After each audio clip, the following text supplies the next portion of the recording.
Welcome back दोस्तों, my self केसी राजपूत एक बार फिर से स्वागत करता हूं अपने ऑफिशियल चैनल केसी राजपूत के अंदर। दोस्त 10 में से 10 यानी कि 100% ज्वाइनिंग आपको आने वाली है और ये वीडियो आप ही के लिए मैं बना रहा हूं, बिल्कुल स्पेशली बनाया है दोस्त। इस वीडियो में ना बहुत कुछ एडवांस है, बिलीव मी।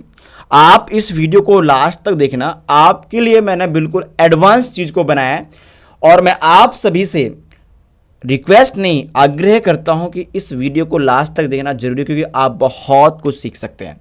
आपने किसी डायरेक्ट सेलिंग कंपनी में काम किया या फिर किसी कंपनी में काम करते हैं या फिर किसी और ही बिजनेस में काम कर रहे हैं। अब आपको क्या है कि लोग ज्वाइन नहीं कर पा रहे हैं। आप लोगों को कॉलिंग करते हो, लोग आपको रिजेक्ट करते हैं और कई बार बहुत सारे पिछले घिसे पिटे तरीकों को यूज कर करके आप परेशान हो गए, लेकिन आपको रिजल्ट नहीं आ रहे हैं। आपका अपलाइन बोलता है भाई ज्वाइनिंग कराओ ज्वाइनिंग कराओ ज्वाइनिंग कराओ, लेकिन रिजल्ट नहीं आ रहे आपको। तकलीफ तो होगी ना, और आप नेगेटिव जाते हो। आज इस वीडियो के माध्यम से मैं आपको बहुत कुछ क्लियर करने जा रहा हूं, तो दोस्त लेके चलता हूं आपको पीपीटी की तरफ। और माय डियर फ्रेंड्स, ये वीडियो बहुत ही इंपॉर्टेंट रहेगा आपके लिए और इतना कंफर्म है कि बहुत कुछ सीख कर जाने वाले हैं।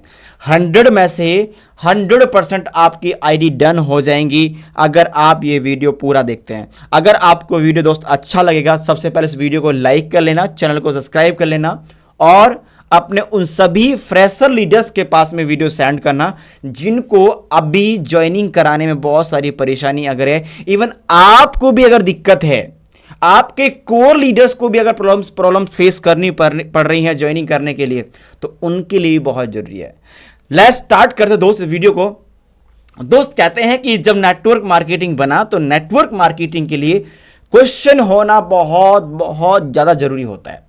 जिस नेटवर्क मार्केटिंग के अंदर, जिस सिस्टम के अंदर, जैसे मान लीजिए आप क्रिप्टो में काम करते हैं या डायरेक्ट सेलिंग कंपनी में काम करते हैं, कहीं भी काम कर रहे हैं और उस डायरेक्ट सेलिंग या नेटवर्क मार्केटिंग के अंदर क्वेश्चन नहीं आते हैं, तो वो नेटवर्क मार्केटिंग नहीं है, वो एमएलएम नहीं है। क्योंकि दोस्त एमएलएम के अंदर क्वेश्चन आना बहुत जरूरी है। आपको समझाता हूं कैसे। आपको कुछ ऐसे क्वेश्चनों से रूबरू करा रहा हूं। अगर आपको इन क्वेश्चनों के अलावा कुछ और भी क्वेश्चन मिलते हैं तो उनको मुझे कमेंट में टाइप जरूर करना, मैं उनका सही आंसर आपको देने जाऊंगा। राइट दोस्तों, मैं एक क्वेश्चन को रिपीट करता हूं कि मैं ज्वाइन करना चाहता हूं लेकिन मेरे पास पैसे नहीं है। कभी कभार क्वेश्चन ये भी आपकी टीम करती है कि बहुत कॉल करता हूं, बहुत कॉल किया है लेकिन कोई ज्वाइन ही नहीं करना चाहता है। सर कभी कभार तो सवाल ये भी आता है मेरे पास में कि सर मैं बहुत गरीब हूं।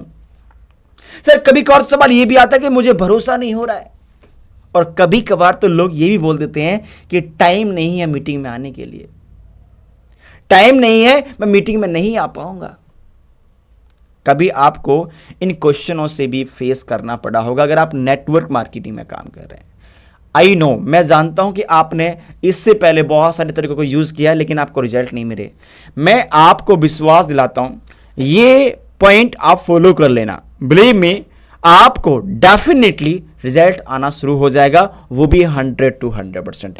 ये वीडियो आपको एंड तक देखनी है, बिल्कुल ही मिस नहीं करनी है। अगर मिस करते हो तो कुछ ना कुछ आप बीच में छोड़ दोगे, क्विट कर दो, कुछ ना कुछ आप मिस कर दोगे। स्किप बिल्कुल नहीं करनी है। लेके चलता हूं आपको दोस्त पहले पॉइंट की तरफ। मेरे दोस्त, मैं आज आपको 5 ऐसे पॉइंट बताऊंगा जिनको आप बिल्ड करेंगे अपने बिजनेस के अंदर तो बहुत कुछ क्लियर कर सकते हैं। मेरे दोस्त कहते हैं कि बिजनेस के अंदर बिल्ड रिपोर्ट एंड ट्रस्ट, आपका संबंध और विश्वास बनाना बहुत जरूरी है। बिजनेस में काम कर रहे हो, आपने नेटवर्क मार्केटिंग में हिस्सा कर लिया है, अपने आप को ज्वाइन कर चुके हो, अब लोगों को कॉल कर रहे हो। अब जिसको आप कॉल कर रहे हो उससे आपने रिलेशन नहीं बनाया। आपने क्या फोन उठाया और डायरेक्टली हेलो बोला, हेलो सर मैं ये बात कर रहा हूं, यहां से बात करो, मेरी कंपनी का नाम ये है वो है, इस तरीके 10 तरीके से बातें कर दी आपने। नहीं, कभी नहीं। आपको सबसे पहले संबंध और विश्वास बनाना जरूरी है। आपको एक ऐसा रिलेशन बनाना है और सामने वाले के साथ में एक ऐसा रिलेशन बिल्ड करना है वो आपको याद रखे, आपके कॉल का वेट करे, ऐसा रिलेशन बनाना है। कहते हैं कि establishing a strong connection with potential customer is circle take the time to understanding their needs concern and preference, listen actively and empathise with their situation, building trust to help you the position yourself as a reliable advisor rather than just a salesperson. Simple सी भाषा में समझाना चाहता हूं, आपको अंग्रेजी नहीं आती है, मैं हिंदी में समझाता हूं। आपको एक ऐसा स्ट्रॉन्ग कनेक्शन बनाना है, जिस बंदे से आप बात करें, जिस पर्सन को आप कॉल करें, उससे एक ऐसा स्ट्रॉन्ग रिलेशन बनाना है कि जिंदगी में भूल ना पाए। उसको एक ऐसी अर्जेंसी क्रिएट करनी है, उसको एक ऐसा नीड पैदा करना है कि उसको समझ में आए, यार ये बंदा मेरे लिए बात कर रहा है, ये जो बात बोल रहा है मेरे लिए बोल रहा है। कुछ ऐसा सही तरीके से बिल्ड करें उसके साथ में। मैं एग्जांपल देता हूं, एग्जांपल ले लीजिए, आप मेरे साथ में नए नए पर्सन हैं, आप मेरा वीडियो देख रहे हैं, और वीडियो देखने के बाद आप मेरे पास कमेंट में अपना नंबर व्हाट्सअप करते हैं मुझे और बोलते हैं कि सर मुझे कॉल कीजिए। अब मान लीजिए मैं आपको कॉल करता हूं, तो मैं आपसे बात करूंगा, मैं आपसे रिलेशन बनाऊंगा। आप कहां से हैं, कैसे क्या काम करते हैं, क्या इनकम हो रही है, कैसे कैसे पैसे कमाते हैं, कितने लोग हैं फैमिली में, कितना क्या है, सारा कुछ पूछना है। देखो दिक्कत क्या है, मैं आपको बताता हूं कि जब आप किसी को कॉलिंग करते हो तो आप ना पहली बार में ही अपना दिमाग लगाना स्टार्ट कर देते हो कि यार इसको कॉल कर रहा हूं, इसको मैं ज्वाइन करूंगा ही करूंगा। नहीं, ऐसा नहीं। आप जब किसी को कॉल कर रहे हो तो आप कभी भी ये सोचकर कॉल ना करें कि यार इसको तुरंत ज्वाइन करना है। तुरंत का मतलब आप अपने आप के लिए एक ऐसा लालच पैदा करते हो जो सामने वाला आपके लालच को पहले ही समझ जाता है और आपको आपके साथ में रिलेशन बनाने से पहले ही वो आपका फोन कट कर देता है। आपके साथ में ऐसा होता होगा? तो मेरे दोस्त, आपको पहले एक ट्रस्ट वाला रिलेशनशिप बनाना है, विश्वास जमाना है आपको। जब तक विश्वास नहीं जमेगा तो कैसे होगा व्यापार आपका? कहते हैं कि जिसका आचार सही होता है, जिसका व्यवहार सही होता है, जिसका एनवायरनमेंट सही होता है, उसका व्यापार ही बहुत अच्छा चलता है। लेकिन जिसके व्यापार करने के तरीके सही नहीं है, वो कैसे सही रिजल्ट लेकर आएगा? तो आपको जितना हो सके संबंध सही बनाने हैं, उसको फील कराना सामने वाले को, यस मैं आपके साथ हूं, ऐसा ट्रस्ट बिल्ड करना है आपको। और आपका ट्रस्ट बिल्ड हुआ, आपके साथ में बंदा 1 मिनट नहीं, 2 मिनट नहीं, पूरे 10 से 20 से 22 मिनट, और जबकि 1-1 घंटा बात करता है, जब आप उसके साथ में एक स्ट्रॉन्ग रिलेशनशिप बनाते हैं। तो स्ट्रॉन्ग रिलेशनशिप बनाना बहुत जरूरी है। एग्जाम्पल समझाता हूं आपको। भगवान राम ने एक बहुत अच्छा रिलेशन बिल्ड किया, किसके साथ में? सुग्रीव जी के साथ में। देखा होगा आपने रामायण के अंदर भगवान राम ने सुग्रीव के साथ में एक ऐसा रिलेशन बिल्ड किया कि वो सीता जी को लंका से और लंका वासियों को पूरा तरीके से विध्वंस करने के बाद, रावण को मारने के बाद, सीता को सही आत्मसम्मान के साथ में वापसी, उनके मिलाने तक का सफर किससे हो पाया? सिर्फ और सिर्फ संबंध से। उनका संबंध बहुत अच्छा था, उनका विश्वास बहुत अच्छा था, राम जी का और सुग्रीव जी का। तो उसी प्रकार से जब आप किसी नए पर्सन से बात करें तो विश्वास इतना जमाएं कि वो आपको भूल ना पाए। जितना अच्छा विश्वास होगा उतना अच्छा आपके साथ में रिलेशन बिल्ड हो जाएगा। Second, understand customer need. देखिए, बहुत अच्छी लाइन समझाता हूं आपको कि जब तक आप सामने वाले की जरूरत नहीं समझेंगे ना, वो आपको भाव नहीं देगा। मैं एक छोटी सी भाषा में समझाऊंगा आपको, बिल्कुल छोटा सा लाइन है कि एक व्यक्ति था और वो जब उससे बात कर रहा था तो बोला कि मुझे ना इस बिजनेस से 1 करोड़ रुपए कमाना है। मतलब प्रोस्पेक्टिंग कर रहा था, कॉलिंग कर रहा था और उसको कॉल पर ही बोल रहा था कि मुझे 1 करोड़ रुपए कमाना है। अब देखिए, आप 1 करोड़ कमाओ या 2 करोड़ कमाओ या 10 करोड़ कमाओ, या 10 लाख कमाओ, उसको कोई फर्क नहीं पड़ता, सामने वाले को कोई फर्क नहीं पड़ता है कि आप कितना कमा रहे हैं। आपको सामने वाले कस्टमर की नीड को समझना है। मैं एग्जांपल देता हूं। Before attempting to close a deal, ensure have a clear understanding of the customer need and pain point. देखो सिंपल सी बात समझाता हूं कि आपने जो उसकी जरूरत है उसको पहचान लिया, उसको समझ लिया, तो आपको ना उसके एड्रेस पे जाने की जरूरत नहीं है, वो आपके एड्रेस पे खुद आएगा। प्रॉब्लम क्या होती है, जब हम सामने वाले की नीड नहीं समझते हैं और अपनी नीड उसको समझाते हैं तो वो ज्वाइन नहीं करता है। आप जब भी किसी पर्सन से बात करें तो याद रखें कि उसकी जरूरत क्या है, उसकी फैमिली में वो कितना पैसा कमा रहे हैं, उसकी फैमिली में कितने लोग पैसे कमा रहे हैं, यह जानना बहुत जरूरी है। उसकी जरूरत क्या है। एग्जाम्पल के लिए मान लीजिए वो पर्सन महीने का 10,000 रुपये कमाता है और अगर आप उसको पार्ट टाइम में 4 से 5,000, 6,000, 8,000, 9,000, 10,000 रुपये की बात करेंगे तो समझ जाएगा कि हाँ चलो 10,000, 20,000 की बात करें तो समझ में आता है। लेकिन मान लीजिए आप 1 लाख रुपए कमाते हैं, आप 2 लाख रुपए कमाते हैं और आप उसको बोलो सर मैं 2 लाख रुपए कमाता हूं, 3 लाख रुपए कमाता हूं, 6 लाख रुपए कमाता हूं, नहीं, कभी नहीं। आपको हमेशा उसकी नीड समझनी कि उसका कितना इनकम रेशियो है उसकी सैलरी से और आप उसको कितना कमा सकते हो, आप सामने वाले की कितनी जरूरत को पूरा कर सकते हो, वो समझाना है आपको। एग्जाम्पल के तौर पे समझाता हूं कि सामने वाले की ना दुखती हुई नस को पकड़ना है, दुखती हुई नस को पकड़ना है, और जो व्यक्ति दुखती हुई नस को पकड़ लेता है ना उसको बहुत अच्छा रिजल्ट समझ में आता है। वो सामने वाले की नीड को समझ लेता है और उसके अकॉर्डिंग उसको सर्विस देता है और उसका सॉल्यूशन भी उसको प्रोवाइड करता है। क्योंकि कहते हैं कि जो जहां जिस सिस्टम के अंदर, जिस कंपनी के अंदर आपको सर्विस अच्छी मिल जाए और प्रॉब्लम का सॉल्यूशन मिल जाए तो वहां आपके कस्टमर की नीड को पहचान लिया जाता है, अंडरस्टूड कर लिया जाता है कि आपकी कस्टमर की नीड है क्या। Third, highlight value. यहां पर आपको थोड़ा सा काम करना अपने आप पर। देखिए मैं आपको समझाता हूं कि आपके अंदर ऐसा क्या यूनिक है। कई सारे लोगों को मैंने देखा है कि कंपनी का प्रोडक्ट वो पहले रख देते हैं, कंपनी का जो प्रोडक्ट है वो पहले रखते हैं। नहीं, कभी नहीं। आप सबसे पहले अपना वैल्यू, मेरा वैल्यू, आपका वैल्यू क्या है, आपके अंदर ऐसा क्या यूनिकनेस है जो आप सामने वाले को सही प्रोडक्ट और सर्विस प्रोवाइड कर सकते हैं।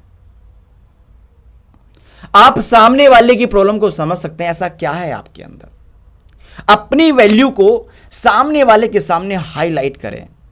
मतलब आपके अंदर एक रियल वैल्यू, एक अचीवमेंट वाली वैल्यू कि आपने क्या कमाया है, आपने क्या कमाया है और क्या कमा के क्या आपने अचीवमेंट किया है, आपकी टीम में आपकी खुद की वैल्यू क्या है, ये आपको सामने वाले को समझाना है। क्योंकि जितना आपका इनपुट अच्छा होगा उतना ही बेटर आपको आउटपुट मिलेगा। सिंपल सी बात समझना। मान लीजिए आप अपने लैपटॉप के अंदर, अपने मोबाइल के अंदर आप बिल्कुल 2G, 3G, 4G चलाते हो और अभी ज़माना आ गया 5G का। अब मैं आपसे पूछता हूं, अगर कोई आपसे पूछे कि आपको अभी कौन सा फ़ोन चाहिए तो आप सिंपल है कि 5G बोलेंगे।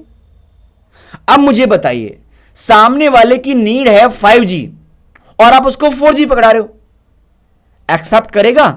कभी नहीं करेगा, बिकॉज आपने वैल्यू आपने 4G की बताई और आप 5G बताना चाहते हो। अब देखो सिंपल सी बात समझाता हूं। अभी आपके सामने एग्जाम्पल है मिस्टर धीरू भाई अंबानी। अभी जियो का सब क्या बोलते हैं 5G प्लान चल रहा है। अब मार्केट के अंदर 5G फोन अगर आप लॉन्च नहीं करते, कोई कंपनी लॉन्च नहीं करती है तो डेफिनेटली श्योर है कि 4G फोन खत्म हो जाएंगे। क्योंकि अभी जियो, आप जानते हो कि 5G फोन लेने पर जब आप जियो का सिम लेते हैं तो आपको डेटा फ्री मिलता है। आपकी वैल्यू, उस जियो की वैल्यू हाईलाइट हो गई, नहीं हुआ, नहीं हुआ। अब मान लीजिए आप अगर अपनी वैल्यू हाईलाइट करते हैं कि यस मेरे अंदर ये एंथुसियाज्म है, मैं इन पे काम कर रहा हूं, मेरा ये इंप्रूवमेंट है, तो क्यों ज्वाइन नहीं करेगा? क्यों ज्वाइन नहीं करेगा? सामने वाला बंदा करेगा ना। इसीलिए आपको अपनी वैल्यू को हाईलाइट करना है। ओवरकम ऑब्जेक्शन, बहुत अच्छी और सुंदर एक अच्छी लाइन है इसके अंदर। कुछ लोगों के पास में जब क्वेश्चन आता है ना, वो डिबेट करना शुरू कर देते हैं। कभी मत करो। मैं एग्जांपल देता हूं कि आप मान लीजिए आप एक एक्स कंपनी ये है, वाई कंपनी ये है। अब एक्स कंपनी को कॉल, वाई कंपनी को कॉल किया, दोनों लोगों की आपस में बात हुई। अब क्या है कि ये नया पर्सन है इस कंपनी के लिए और ये नया पर्सन है इस कंपनी के लिए। अब जब ये लोग दोनों आपस में बात कर रहे हैं तो आप यहां पर डिबेट करना शुरू कर देते हैं, मतलब आपस में लड़ना झगड़ना शुरू कर देते हैं। आप उस कंपनी की बुराई, इस कंपनी की बुराई कभी मत कीजिए। आपका जो न्यू पर्सन है उसके क्वेश्चन का केवल आंसर दीजिए। आप address for objection protectively rather than avoiding them. आपको सामने वाले का जो भी क्वेश्चन है उसको अवॉइड कीजिए। मेरा कहने का मतलब उसका जो भी ऑब्जेक्शन है, कुछ भी बोल रहा है, कुछ उल्टा सीधा आपको बोल रहा है, ओवर देन उसको अवॉइड कीजिए। क्यों अवॉइड करना जरूरी? क्योंकि आपको बिजनेस निकालना है, बहस नहीं करनी है। उससे रिलेशन बनाना है, बहस नहीं करनी है। Understand that objection are often a sign that the customer engaged in the conversation. Simple सी बात है। एक कस्टमर जब आपके साथ में साइन अप तब करता है जब उससे आप पूरी तरह से इंगेज हो जाते हैं, उसकी बातें आपसे मिलने जुलने लगती हैं, आप उससे डिबेट नहीं करते हैं, आप उससे लड़ाई झगड़ा नहीं करते हैं। मैंने कई सारे लोगों को देखा है, रिकॉर्डिंग आती है मेरे पास में कि सर इस बंदे ने ये बोला है, मेरे को क्या करूं। वो घबरा जाते हैं। कभी कभार तो उसको कुछ और भी सुना देते हैं। कभी नहीं करिए, कभी ऐसा काम मत कीजिए। आपने सिर्फ और सिर्फ, अगर वो सही में सुन रहा है तो उसको समझाइए कि इस तरह से काम होता है। अगर नहीं कर रहा है तो कोई बात नहीं, लेकिन कभी भी आपको सामने वाले के ऊपर झगड़ना नहीं है। आपको एडवांस कोई लैंग्वेज नहीं बोलनी है, प्यार से बात करनी है, क्योंकि आपको तो उससे रिलेशन बनाना है ना, बिजनेस का रिलेशन बनाना है। जितना आप अपने बिजनेस के बारे में उसको सॉल्यूशन दे सकते हो आपने दिया, और सॉल्यूशन देने के बाद अगर वो मना कर रहा है तो कोई बात नहीं, डिबेट नहीं करना है। आपको केवल उनके क्वेश्चनों को हल करके, उनके ऑब्जेक्शन को क्लियर करके आपको आगे बात करनी है, समझना उस कस्टमर को, right. Last, use effective closing techniques. मेरे दोस्त, आपको कुछ ऐसी टेक्निक होती हैं जिनको आपको यूज करना है क्लोजिंग के टाइम, जैसे एस्यूमेटिव क्लोज या ट्रायल क्लोज, अर्जेंसी क्लोज या अल्टरनेटिव क्लोज। कभी कभार आपको कुछ ट्रायल करके दिखाना पड़ेगा, अच्छा ये नहीं तो ये कर लीजिए। कभी कभार आपको अर्जेंसी क्रिएट करनी पड़ेगी, सर हमारे यहाँ पर ना ये लिमिटेड ऑफर चल रहा है। और कभी कभार आपको अल्टरनेट, यानी कि सर ये नहीं तो आप इस प्लान से ज्वाइन कर सकते हो, सर ये आपके लिए बेनिफिटेबल है, ये थोड़ा सा इस सस्ता है, लेकिन हाँ इसमें भी आप अच्छी तरीके से काम कर सकते हैं। कभी कभार होता है ना कि पर्सन इस टेक्निक से ज्वाइन नहीं हुआ तो आप अर्जेंसी क्रिएट करते हो। अच्छा, अर्जेंसी से भी ज्वाइन नहीं हुआ तो आप ट्रायल क्लोज करते हो। अच्छा, ट्रायल से भी क्लोज नहीं हुआ तो आप क्या करते हो, अल्टरनेट ऑप्शन रखते हो कि सर हमारे पास ना 4 ऑप्शन है। तो एक बात समझाता हूं आपको, मैं एग्जांपल देता हूं आपको। आप जब किसी दुकानदार के पास जाते हो कोई सामान खरीदने के लिए, एग्जांपल ले लो, आप एक हाउसवाइफ हैं या फिर एक जॉब पर्सन है। आप किसी शॉप पर गए सामान लेने के लिए, मान लीजिए आप कपड़े लेने के लिए गए, तो कपड़े लेने जब गए तो वहां पर आपको जो दुकानदार है, जो सेलर है, वहां पर 2, 3, 4 नहीं पूरे 8, 8, 9 पीस दिखा देता है और कहता है कि इसका दाम ये है, उसका दाम ये है, इसका दाम ये है, इसका दाम ये है, सस्ता ये है, उससे महंगा ये है, उससे महंगा ये है, उससे महंगा ये है। अब डिपेंड आप पर करता है कि यार आप किस कैटेगरी में हो। मान लीजिए आपका बजट कम है तो आप 900 वाला करेंगे, मान लीजिए आपका बजट कम है तो आप 1000 वाला करेंगे, और मान लीजिए आपका बजट हाई है तो 10,000 वाला करेंगे। सिंपल सी बात है। तो आपने क्या करना है, सामने वाले को ना कुछ इफेक्टिव टेक्निक्स देनी है कि सर आप इसमें से किस प्लान को चूज करना चाहोगे? सर हमारे पास एक 5,000 का प्लान है, एक 10,000 का प्लान है, सर एक 3,000 का प्लान है, एक 6,000 का प्लान है, कौन से में आप सेटिस्फेक्शन है? गारंटेड जिस प्रकार से आप दुकान से एक सामान लेकर ही आते हो 10 में से चूज करके, उसी प्रकार से नया पर्सन भी आपके साथ में तभी ज्वाइन होता है जब आप उसको 10 अलग अलग तरीके के ऑप्शन दोगे। एक ऑप्शन पे कभी भी क्लोजिंग नहीं होती है, हमेशा उसको 4 से 5 ऑप्शन दीजिए कि सर हमारे पास ये प्लान है, ये प्लान है, ये प्लान है, तभी आपके साथ में वो ज्वाइन कर पाएगा। And thank you so much. I think आपने पूरा क्लियर समझा है मेरे दोस्त। ये टेक्निक बहुत काम करती है, इसमें मैंने बहुत काम किया है। इस टेक्निक को यूज करना, कसम से बता रहा हूं, रियलिटी बता रहा हूं, बहुत अमेजिंग रिजल्ट आपको आएंगे। एंड लास्टली मैं यही कहना चाहूंगा, अगर आपको वीडियो बिल्कुल अच्छा लगा है, शानदार लगा है, तो सबसे पहले इस वीडियो को लाइक करना दोस्त, चैनल को सब्सक्राइब कर लेना और अपने सभी टीम में ये वीडियो शेयर कर देना। बहुत काम की वीडियो है, इसी तरीके से और वीडियो लाता रहूंगा आपके लिए, बहुत काम की चीज़ें हैं। And thank you so much. मिलते हैं नेक्स्ट टाइम पे अगली वीडियो के अंदर।